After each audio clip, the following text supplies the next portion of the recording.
Viviamo in un mondo profondamente diseguale, ce lo raccontano ogni anno i rapporti di Oxfam, quando ci raccontano che nel 2019 le 26 persone più ricche del pianeta detenevano la stessa ricchezza della metà più povera del mondo, 3,8 miliardi di persone.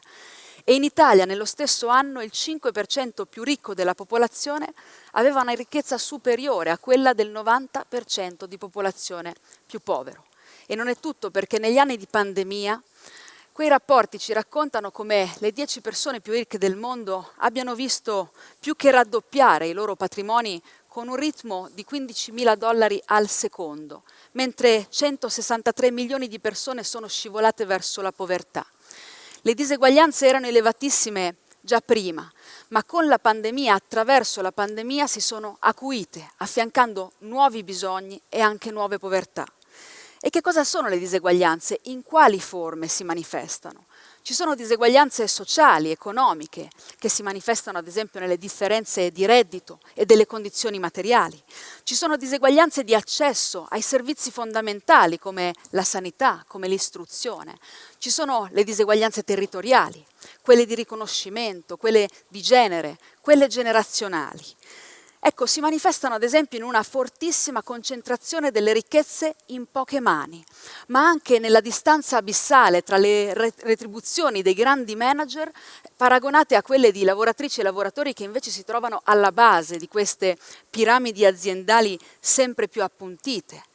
Si manifestano in una concezione patriarcale della famiglia che vuole negare i diritti delle altre. Si manifestano nella discriminazione dei migranti, nella ricattabilità di chi non ha tutele, ma si manifestano pure nelle barriere architettoniche che incontrano le persone con disabilità, o ancora nei divari salariali, occupazionali che colpiscono le donne, anche nelle ingiustizie che ciclicamente si riproducono tra i nord e i sud del mondo, e anche nella mancanza di voce e di peso nei luoghi dove si decide. Ecco, con queste diseguaglianze la società non può andare avanti, questa è una consapevolezza che ormai hanno raggiunto e condiviso anche le istituzioni economiche internazionali come l'OCSE, quindi non ci sono più scuse, non possiamo più accettare questo stato di cose. La società si potrà rialzare soltanto se riuscirà a tendere una mano a chi oggi fa più fatica, perché si possa emancipare finalmente dal bisogno.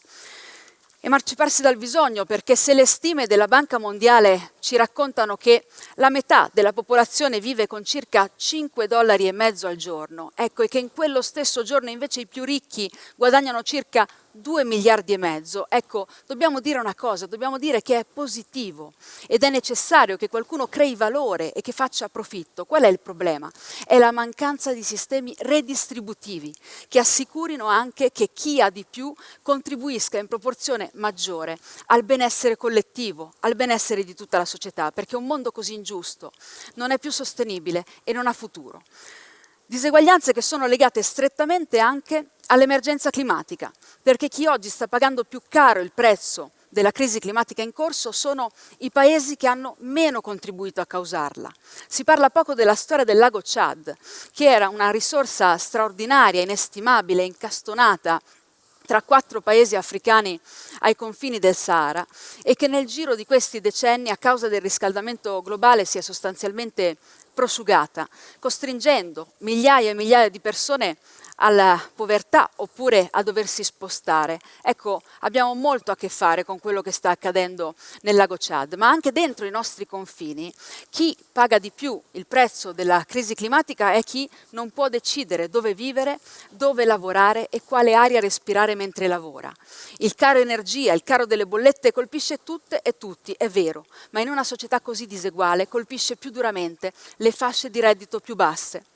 È difficile raccontare le diseguaglianze per immagini, ma se ce n'è una che mi ha colpito è quella delle immagini degli incendi che ci sono stati in California nel 2019, e durante quei roghi abbiamo visto immagini di lavoratrici e lavoratori domestici che andavano comunque verso il fuoco per lavorare mentre i ricchi proprietari di quelle case evacuavano. Sono persone per cui un giorno in meno di una paga da fame fa comunque la differenza per essere in grado di portare a casa un pasto. Ecco, per questi motivi si è sviluppata e si è fatta largo in questi anni una consapevolezza nuova, soprattutto nelle mobilitazioni intrecciate delle nuove generazioni, che giustizia sociale e climatica siano inscindibili e che bisogna quindi unire le lotte per la conversione ecologica e contro ogni forma di diseguaglianza e di discriminazione. E allora la domanda che ci dobbiamo fare è proprio questa: si possono fare politiche che insieme realizzino la giustizia climatica e sociale? Come scrisse Alexander Langer molto tempo fa, la conversione ecologica avverrà quando apparirà socialmente desiderabile. Come la rendiamo desiderabile? Ecco, voglio fare alcuni esempi concreti che chi ha potuto fare amministrazione a tutti i livelli, a me è capitato di farla a livello regionale, può fare politiche che attuano una differenza. Lo può fare ad esempio investendo nella riqualificazione delle case popolari, perché vuol dire riuscire ad un tempo ad abbassare le bollette alla fascia di reddito più in difficoltà e ad abbassare le emissioni climalteranti. Vuol dire che si può fare ad esempio incentivando la sostituzione delle caldaie a metano con dei sistemi a pompe di calore che siano collegati, ecco, a un'energia pulita che si può fare attraverso i pannelli fotovoltaici sui tetti, ecco, un sistema quindi che si autoalimenti. Si possono fare politiche di azzeramento dei costi e di gratuità del trasporto pubblico locale per i giovani che fanno parte delle famiglie meno abbienti. E si possono fare queste politiche di gratuità del trasporto pubblico anche per le persone senza dimora, perché anche loro hanno diritto alla mobilità. Ed è un modo per creare anche una cultura, una convenienza della scelta del mezzo pubblico e collettivo e meno inquinante rispetto all'idea di prendere l'auto per andare ad esempio ogni giorno da casa a scuola. Si possono fare politiche come quelle che suggeriscono le comunità energetiche. Le comunità energetiche ci permettono alle cittadine e ai cittadini, alle associazioni, ai comuni, alle imprese di mettersi insieme, di fare comunità per autoprodurre e condividere energia pulita e rinnovabile. Di nuovo, una doppia convenienza. Abbasso le bollette, ma al contempo abbasso le emissioni.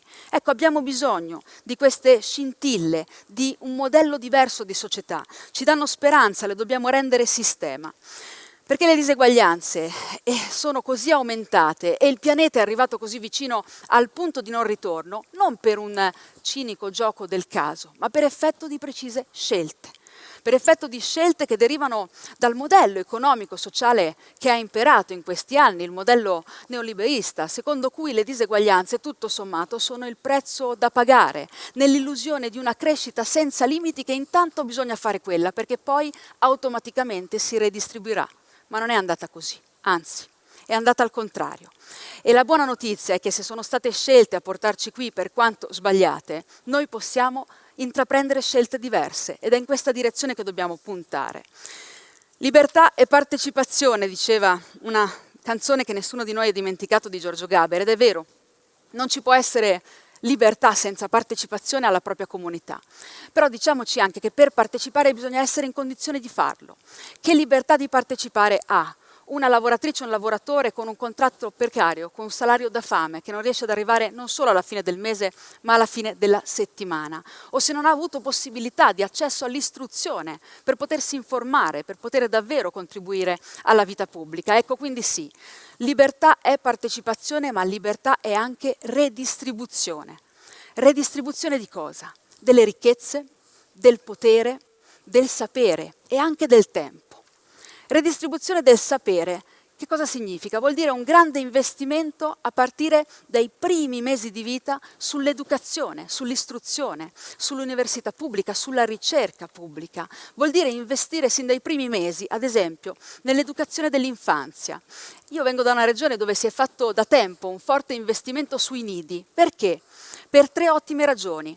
Perché far partire prima i percorsi educativi delle bambine e dei bambini li rende, secondo gli studi, più solidi. Ma anche perché è il modo di contrastare povertà educativa e la dispersione scolastica. La seconda grande ragione è perché è uno strumento fondamentale di supporto alla conciliazione dei tempi di vita e di lavoro all'interno delle famiglie e in questo è un modo di sostenere anche l'occupazione femminile. E la terza grande ragione è che in questo modo, investendo nelle infrastrutture sociali, noi riusciamo a trasformare una parte di quel lavoro di cura non pagato, che grava sulle spalle delle donne, soprattutto nelle famiglie, in lavoro retribuito e qualificato all'interno di un sistema di servizi. Redistribuire il sapere, però, vuol dire anche evitare grandi concentrazioni di di dati, pensate al tema dei dati, ma vuol dire anche sapere governare l'innovazione tecnologica, perché ha facilitato le nostre vite, ha facilitato i processi produttivi, lo vediamo tutto intorno a noi, ma non dobbiamo accettare per forza che insieme a questa facilitazione porti antichissime forme di sfruttamento del lavoro a cottimo, come è il caso dei rider. E allora è anche l'occasione per scrivere nuove tutele del lavoro digitale, del lavoro che sta cambiando intorno a noi, per evitare che questi processi non guidati polarizzino ulteriormente i divari e acuiscano le diseguaglianze. Redistribuire poi le ricchezze. Redistribuire le ricchezze a partire dal fatto che non è accettabile avere salari così bassi, non è accettabile avere un precariato così avanzato che condiziona e ruba futuro soprattutto a giovani e donne. Il 62% dei lavoratori e delle lavoratrici under 24 in Italia, dato settembre 2022, hanno dei contratti a termine. Hanno dei contratti quindi precari che non permettono di costruire futuro. E allora bisogna lottare contro questa forma di precariato, bisogna riuscire ad alzare i salari, bisogna finalmente riuscire a fissare un salario minimo sotto il quale si dica chiaramente che non è nemmeno lavoro, è sfruttamento. Ecco, si può agire sulle diseguaglianze anche chiudendo quei divari retributivi di genere che ci raccontano che in Europa oggi le donne a parità di mansioni guadagnano ancora circa il 14% meno degli uomini come retribuzione media oraria, e anche questo non è accettabile. Ma se vogliamo davvero redistribuire le ricchezze con uno sguardo che non può che essere europeo e globale, allora vuol dire anche che dobbiamo vedere l'elefante.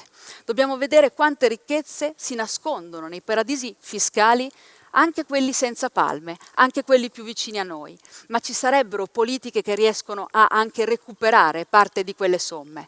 L'abbiamo visto dalle stime che hanno fatto professori come James Henry di Tax Justice, che nel 2012 ha fatto una stima chiaramente di un fenomeno che è difficile stimare perché è sommerso, ma ha stimato che nei paradisi fiscali di tutto il mondo si nascondano 32 mila miliardi di dollari. 32 mila miliardi di dollari, ecco, pensate a cosa vuol dire questa cifra. Sono l'equivalente di 20 anni del PIL italiano. Ecco, non è l'unico ad aver fatto degli studi in questo tema, ci sono state inchieste giornalistiche importanti, LuxLeaks, Panama Papers, Paradise Papers, ma qualche anno dopo Richard Murphy, un altro professore, ha fatto un'altra stima interessante raccontando che solo in Europa il mancato gettito fiscale per gli Stati membri potrebbe ammontare fino a circa 825 miliardi di euro ogni anno. 825 miliardi di euro. Sono risorse sottratte agli investimenti nel futuro, nella ricerca, nell'innovazione, nella conversione ecologica, nella redistribuzione, e si possono recuperare, si devono recuperare. Ne salterebbe fuori un altro Next Generation EU su quella stessa cifra. Dati impressionanti, perché in questa corsa a ribasso fiscale sfrenata anche tra gli Stati europei perdiamo tutti.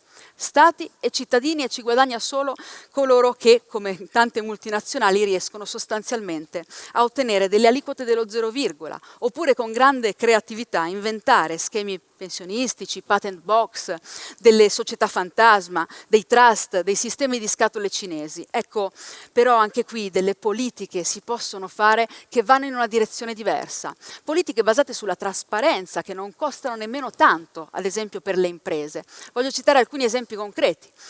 L'importanza dello scambio automatico di informazioni, da fare anche con i paesi in via di sviluppo, che altrimenti non avrebbero la forza per richiedere queste stesse informazioni.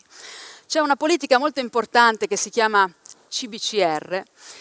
CBCR vuol dire rendicontazione Stato per Stato. Nel 2021 è stata approvata a livello europeo per chiedere a tutte le multinazionali operative in Europa di dirci quanti profitti fanno, quante tasse pagano in ogni paese in cui operano. Basterebbe questo, basterebbe un po' di trasparenza per far saltare molti di questi meccanismi elusivi, e lo dobbiamo fare coinvolgendo appunto i paesi più poveri, perché anche su questo versante sono quelli che pagano più alto il prezzo. Secondo alcuni dati dell'Unione Africana, negli ultimi 50 anni i paesi dell'Unione Africana avrebbero perso circa 1.000 miliardi di dollari tra evasione, elusione fiscale, corruzione, ed è più o meno la stessa cifra, pensateci, che hanno ricevuto in termini di aiuti allo sviluppo. Ecco, altro che aiutarli a casa loro, come qualcuno dice, noi stiamo togliendo con una mano quello che diamo con l'altra. Ecco, redistribuire anche il tempo.